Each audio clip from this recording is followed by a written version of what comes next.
오늘 말씀은 마태복음 19장 1절에서 12절의 말씀입니다. 저와 여러분이 한 절씩 교독하시겠습니다. 제가 먼저 1절 읽겠습니다. 예수께서 이 말씀을 끝마치신 후에 갈릴리를 떠나 요단강 건너편 유대 지방으로 가셨습니다. 많은 무리가 따라오자 예수께서는 거기서 그들을 고쳐주셨습니다. 바리새파 사람들이 다가와 예수를 시험하려고 물었습니다. 이유가 된다면 사람이 그 아내를 버리는 것이 적법한 것입니까? 예수께서 대답하셨습니다. 너희는 사람을 창조하신 분이 처음에 남자와 여자로 지으셨다는 말씀과 그러므로 남자가 자기 부모를 떠나 아내와 연합해 둘이 한 몸이 될 것이다 라는 말씀을 읽어보지 못했느냐. 그러므로 그들이 이제 둘이 아니라 하나다. 하나님께서 짝지어 주신 것을 사람이 갈라놓지 못한다. 그들이 물었습니다. 그러면 모세는 왜 남자에게 이혼 증서를 주고 아내와 헤어지라고 명령했습니까? 예수께서 대답하셨습니다. 모세가 이혼을 허락한 것은 너희 마음이 완악하기 때문이다. 그러나 원래는 그렇지 않았다. 내가 너에게 말한다. 누구든지 음행한 교우를 제하고 아내와 이혼하고 다른 여자와 결혼하는 사람은 간음하는 것이다. 제자들이 예수께 말했습니다. 만일 남편과 아내의 관계가 가까운 것이라면 차라리 결혼하지 않는 게 좋겠습니다. 예수께서 대답하셨습니다. 모든 사람이 이 말을 받아들일 수는 없다. 오로지 하나님께서 허락하신 사람들만 받아들인다. 함께 읽겠습니다. 모태에서부터 고자로 태어난 사람도 있고 다른 사람이 고자로 만들어서 고자가 된 사람도 있고 또 하늘나라를 위해 스스로 고자 된 사람도 있다.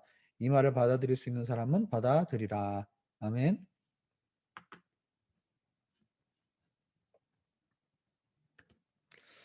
네, 저희가 이제 사순절 기간으로 접어들고 있습니다.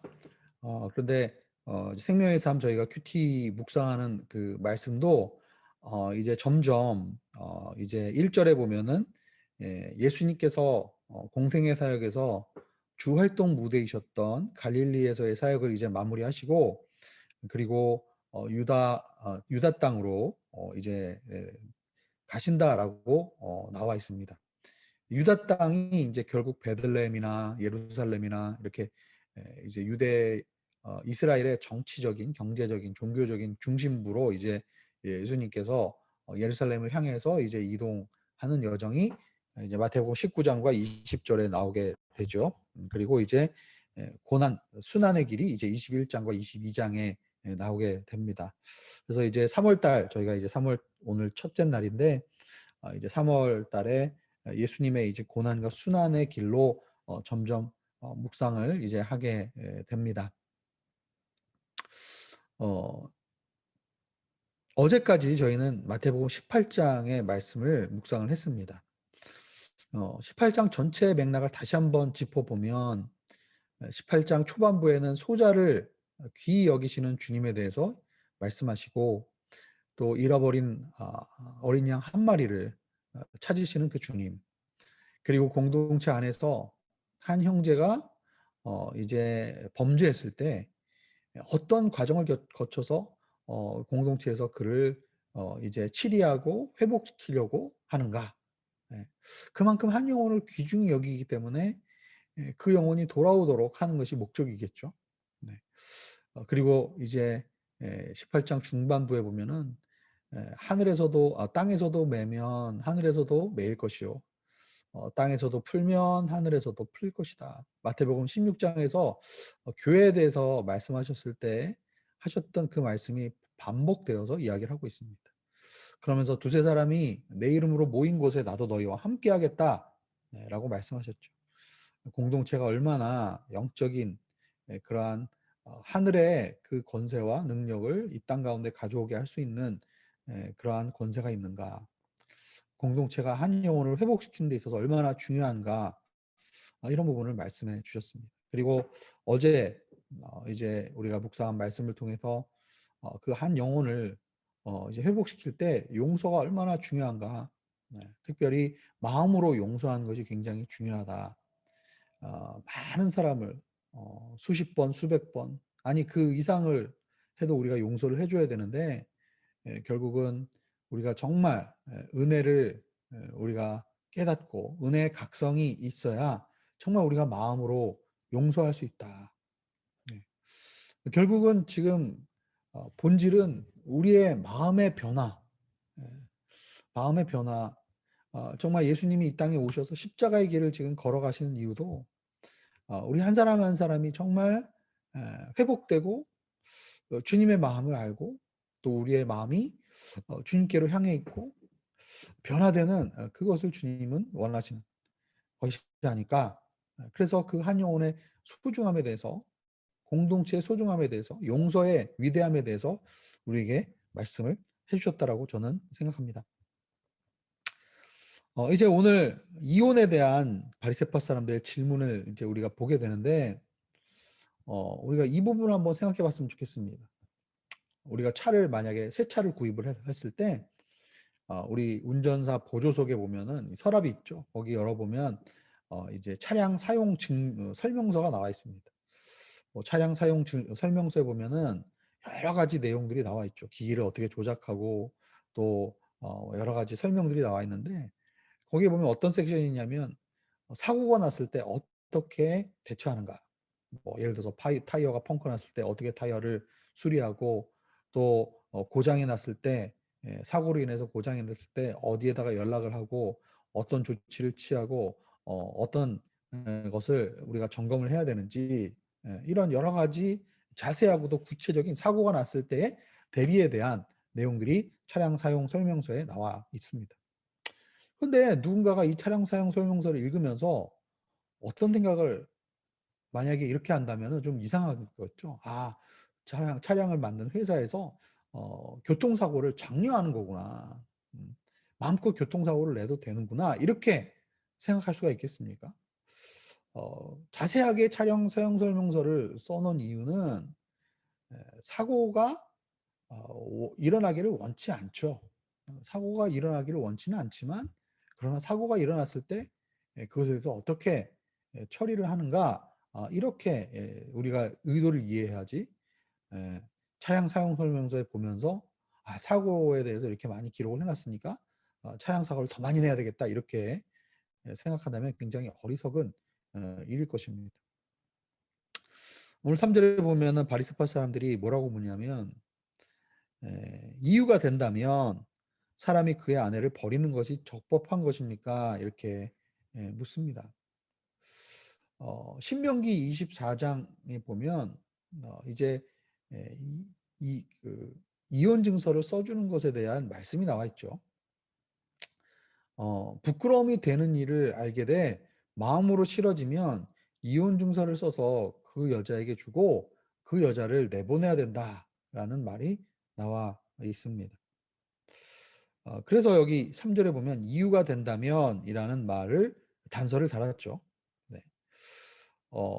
당시에 이제 율법을 해석하는 데 있어서 율법을 굉장히 이제 보수적으로 그러니까 굉장히 어, 원칙을 지키고 이제 굉장히 깐깐하게 이제 율법을 엄격하게 지키려고 했던 학파와 또 율법을 굉장히 자유롭게 어떻게 보면 좀 더 융통성 있게 율법을 적용하려고 했던 두 학파가 있습니다. 샴마이 학파와 힐렐 학파가 있었는데 여기서 샴마이 학파는 부끄러움을 당하는 일, 즉 수치가 되는 일을 어떻게 해석했냐면 간음을 했을 때로만 한정을 했습니다. 즉 배우자가 결혼 관계에 신실하게 하지 않았을 때만 이게 수치가 되는 일이다라고 해석을 했고 그리고 힐렐 학파는 좀 더 넓게 해석했죠. 그래서 남편이 못마땅하게 여기는 모든 일을 다 수치가 되는 일에 포함을 시켰습니다. 예를 들어서 빵을 굽다가 여인이 빵을 태웠다든지 아니면 남편에게 좀 더 매력적인 여자가 보였다든지 뭐 이렇게 이런 일들 즉 굉장히 그러니까 남자의 관점에서 좀 더 자유롭게 이혼을 허용하는 그러한 해석을 했던 학파가 있었죠. 그래서 이유가 된다면 그의 아내를 버리는 것이 적법한 것입니까? 이렇게 물었습니다. 사실은 당시에 이 바리새파 사람들이 왜 이런 질문을 했을까요? 우리가 계속 복음서 살펴보면 헤롯이 이 헤로디아의 일로 세례 요한의 책망을 듣고 결국은 세례 요한을 이제 구금시키고 그리고 결국은 세례 요한을 죽이죠. 사실은 이 헤로디아의 일도 이혼에 관한 사건이라고 볼 수 있습니다. 동생 빌립의 아내를 취했던 그런 사건이죠. 결국은 이 질문을 한 것은 예수님의 해석에 따라서 율법을 어겼다라고 고소할 자격도 생기고, 또 때로는 이혼에 대해서 엄격하게 얘기했을 때 굉장히 헤롯에 대해서 이제 비판하는 것이다라는 빌미를 주어서 예수님을 또한 공경에 빠뜨릴 수도 있는 그러한 아주 교활하고 어떻게 보면 절묘한 그런 질문이라고 볼 수가 있습니다. 자, 이럴 때 4절과 5절의 예수님의 답은 무엇이었습니까? 너희는 사람을 창조하신 분께서 처음에 남자와 여자로 지으셨다는 말씀과, 그러므로 남자가 자기 부모를 떠나 아내와 연합해 둘이 한 몸 될 것이다 라는 말씀을 읽어보지 못했느냐. 예수님께서는 이제 되물으셨죠. 하나님께서 원래 결혼 제도를 만드시고 그리고 남자와 여자를 지으시고 그리고 원래 가정을 이렇게 제정하신 원래 하나님의 말씀의 취지는 무엇인가? 네. 남자와 여자가 연합하여서 둘이 한 몸 되는 것이 하나님의 뜻이며 하나님의 창조의 질서이며 원리다라는 거예요. 남자와 여자가 가정을 이루는 것이 하나님의 창조의 원리이며 하나님의 뜻이다. 그러므로 6절에 보면 이제 둘이 아니라 하나다. 하나님께서 짝지어 주신 것을 사람이 나누지 못할 것이다. 그렇게 예수님께서 하나님 말씀의 원래 취지, 하나님의 뜻이 무엇인가를 설명해 주셨습니다. 그랬더니 7절에 보니까 그러면 모세는 왜 남자에게 이혼 증서를 주고 아내와 헤어지라고 명령했습니까? 아까 제가 말씀했던 이 신명기 24장의 말씀을 이제 걸고 넘어지는 그러한 모습을 우리가 보게 되죠. 왜 그러면 신명기 24장 1절에 그런 말씀이 나와 있을까요? 우리가 신명기 24장 1절부터 3절까지를 나중에 여러분 한번 쭉 찾아보시면 이 신명기의 율법이 주어진 이유는 예수님께서도 8절에 말씀하셨지만 너희 마음이 완악하기 때문에 이제 그렇게 주어진 것이다. 그러니까 여인이 아무런 죄가 없는데도 불구하고 이제 남편이 음행을 하고 그리고 이제 결혼 관계에 신실하지 못했을 때 이혼 증서를 써줌으로써 그 원래 남편이 나중에 다시 그 여인을 아내로 맞이하는 그런 아주 불륜을 저지른다든지 그래서 정말 아무런 죄가 없는 여인이 이혼 증서를 통해서 이제 그 남편으로부터 노임을 받고 그리고 보호를 받고 그리고 나중에 그 남편에 의해서 다시 휘둘리지 않기 위해서 법적으로 그 여인을 보호하기 위해서, 즉 인간의 완악함 때문에 사실은 이제 그러한 그 율법을 통해서 그런 것들을 제한시키는 것이다라고 우리가 생각을 해볼 수가 있습니다. 즉 이혼을 장려하기 위해서 아까 제가 차량 사용 질명서의 예를 설명서의 예를 통해서 말씀드렸지만은 이제 원치 않는 일이 발생했을 때 그것을 어떻게 대처하느냐에 대해서 자세하게 율법이 기록을 하고 있는 것을 원래 그 일을 장려하는 것이다. 이혼을 장려하는 것이다라고 우리가 오해해서는 안 되겠죠.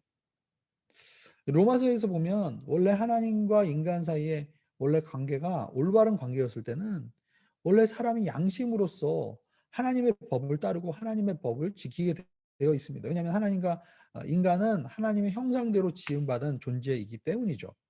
그런데 하나님과 인간 사이의 관계가 깨어지면서 우리의 죄성이 점점 더 커지고 그러면서 더 타락하게 되는 인간의 모습 속에서 죄가 더해지고 그러면서 그것을 죄로 이제 지정해주고 그리고 그것을 금지시켜주는 법 규정이 계속 생겨나게 되는 것입니다. 어, 여러분 법 체계가 발달한 나라를 우리는 선진국이라고 하죠. 예를 들어서 미국이나 영국 같은 나라. 예. 법 체계가 굉장히 발달이 되어 있죠. 굉장히 세세하게 법률이 규정이 되어 있고 그리고 처벌 규정이라든지 모든 면에서 법 체계가 법치주의 이렇게 이야기를 합니다. 그러면 그 법치주의 국가들이 원래부터 법이 그렇게 발달된 국가였는가? 네. 대부분의 이 법이 특히 이 미국 같은 경우는 판례법이 많아요. 판례법. 그러니까 사건이 생겨나고 난 다음에 그 이후에 봤을 때 그 이후에 어떻게 이것을 처리하는가에 대한 규정들이 굉장히 많이 생긴 거죠. 무슨 얘기입니까? 어린이 아동 보호법이 굉장히 발달이 되어 있는 이유는 그만큼 어린이들을 이제 폭력과 이제 어린이들을 학대하는 그런 일들이 사회에서 많이 생겼었기 때문이다라고도 생각해 볼 수가 있는 거예요. 즉 인간이 법 체계를 계속 강화하고 무엇이 불법인지를 더 자세하게 규정하고 계속 법 체계를 발전시켜 나가는 이유는 그러한 제약들로 인해서 끔찍한 일들이 많이 생겨났었기 때문에 그것을 계속 강제하기 위해서 법을 더 자세하게 규정한다라는 거죠. 결국은 인간이 법 체계를 발전시켜 왔는 이유는 인간의 죄악의 역사가 뿌리가 깊고 그 죄악이 얼마나 다양하고 많이 발생했는가. 그래서 그 법을 어떤 경우에는 이렇게 처벌하고 어떤 경우에는 이렇게 금지시키는 것을 오히려 반증하는 어떻게 보면 자랑스럽다기보다는 슬픈 그러한 모습일 수도 있겠다라는 생각을 해봅니다. 결국은 주님이 우리에게 원하시는 것은 마태복음 18장에서도 그렇지만 19장에서도 진짜 하나님의 원래의 창조의 질서대로 우리 인간을 회복시키기 위해서는 이 법을 통해서 사람을 강제하고 어떻게 보면 그것을 분명히 죄를 짓지 못하도록 하는 것도 물론 중요하지만 근본적으로는 그 영혼, 그 사람을 변화시키는 것이 정말 필요하다라는 것을 우리에게 이제 말씀해 주시지 않는가라는 생각을 해보게 됩니다. 10절에 보니까 이제 제자들이 예수님께 말합니다. 만일 남편과 아내의 관계가 그런 것이라면 차라리 결혼하지 않는 게 좋겠습니다. 네. 당시에 이 유대인들에게는 굉장히 이혼에 대해서 이 이혼 증서에 대한 신명기의 규정에 의해서 결국은 이 힐렐 학파의 이 의견을 대체적으로 많은 남성들이 수용했던 것 같아요. 그러니까 이혼이 살다 보면 좀 힘들고 마음에 들지 않고 남성들 위주로 이제 이혼 증서를 언제든지 써줄 수 있는 그러한 규정으로 이제 그동안 사람들이 이용을 했던 거죠.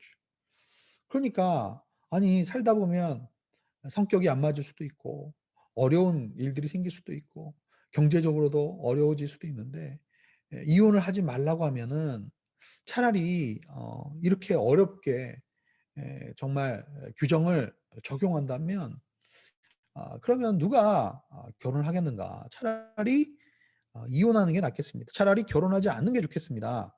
이렇게 이야기를 합니다. 결국은 우리가 율법을 적용해서 율법대로 살아가려고 한다면 그 율법을 100% 지킬 수 있는 사람이 누가 있겠습니까? 결국은 예수님께서 뭐라고 말씀하십니까? 모든 사람이 이 말을 받아들일 수는 없다. 오직 하나님께서 허락하신 사람만 받아들일 수 있다. 그리고 12절에 원래 태어나면서부터 결혼을 할 수 없는 사람도 있고 또 중간에 살면서 여러 가지 사회적인 그런 또 제도적으로 이제 뭐 왕가에 속해서 거기서 시중을 드는 사람이라든지 이런 경우에 사회적으로 결혼을 못하게 된 사람도 있고 또 하나님께서 부르심에 의해서 바울 같은 사람 주님의 사역을 위해서 스스로 이제 싱글로 살아가는 그러한 사람도 있다. 그러나 이러한 경우들을 제외하고는 주님께서 원래 가정을 통해서 아이를 이제 양육하고 그리고 그 안에서 결혼 관계를 통해서 정말 하나님을 알아가고 또 성숙해지고 주님의 가정을 이루는 것이 주님의 뜻이라는 것을 우리에게 말씀해 주고 계십니다. 바울도 이 결혼 관계의 예를 통해서 예수님과 교회와의 관계를 이제 설명했죠. 신랑 되신 예수님께서 죽기까지 교회를 위해서 희생하시고 또 사랑하신 것, 그 신랑도 그렇게 예수님께서 교회를 사랑하신 것처럼 사랑을 해야 하고, 또 신부들도 정말 신랑 되신 예수님께 순종하면서 온전히 헌신하고 따르는 것처럼 아내도 남편들과 그런 모습으로 관계를 맺어야 한다. 사실 인간적인 그런 노력과 우리 인간의 죄성으로 이렇게 부부 관계를 이어간다는 것이 굉장히 어렵고 힘든 그러한 순간들이 많이 찾아옵니다. 결국은 우리의 죄악된 본성과 이기적인 것들을 십자가에 못 박고 계속 주님 앞으로 나아가지 않는다면 우리의 가정과 우리의 부부 관계도 사실은 쉽지 않은 순간들이 많이 우리에게 이제 경험되는 것을 보게 됩니다. 그러나 주님은 오늘 말씀을 통해서 하나님께서 우리에게 주셨던 이 결혼의 취지가 무엇인가, 그리고 이 이혼을 통해서, 이혼 증서를 통해서 우리에게 가르쳐 보여주시는 것은 우리가 그만큼 죄악이 많고 우리의 마음이 완악하다는 것을 우리가 주님 앞에 인정하고, 그리고 주님께서 지금 예루살렘으로 지금 향해서 걸어가시는 이유가 결국은 법 제도를 통해서 결국 사람을 강제하고 결국 사람을 심판하는 것으로 사람이 변화될 수 없다라는 것을 우리에게 또한 보여주시고 계십니다. 결국 하나님께서 주님의 그 은혜를 통해서 이 하나님께서 허락하신 이 관계를 통해서 하나님의 이 창조의 질서, 하나님의 뜻을 우리에게 보여주시고, 또 우리가 거기에 순복하며 따르는 하나님의 사람들이 되시기를 원하신다라고 오늘 말씀하신다고 믿습니다. 오늘 본문을 생각하면서 우리가 기도하며 나아가도록 하겠습니다. 법의 테두리로 강제로 처벌하기보다 마음의 완악함을 주님의 은혜로 바꾸게 하시고 부드럽고 주님이 쓰시기에 편한 그런 사람들이 될 수 있게 하여 주시옵소서. 하나님의 창조의 목적과 구원의 계획이 무엇인지를 깨닫고 일상의 삶 속에서 나의 선택과 관점이 바뀌게 하소서. 예루살렘으로 가는 길에 진정 우리가 바라봐야 하는 것은 무엇인지 사순절 묵상과 기도를 통해 깨닫게 하소서. 우리 시간에 오늘 주신 말씀 기억하면서 함께 기도하며 나가겠습니다. 하나님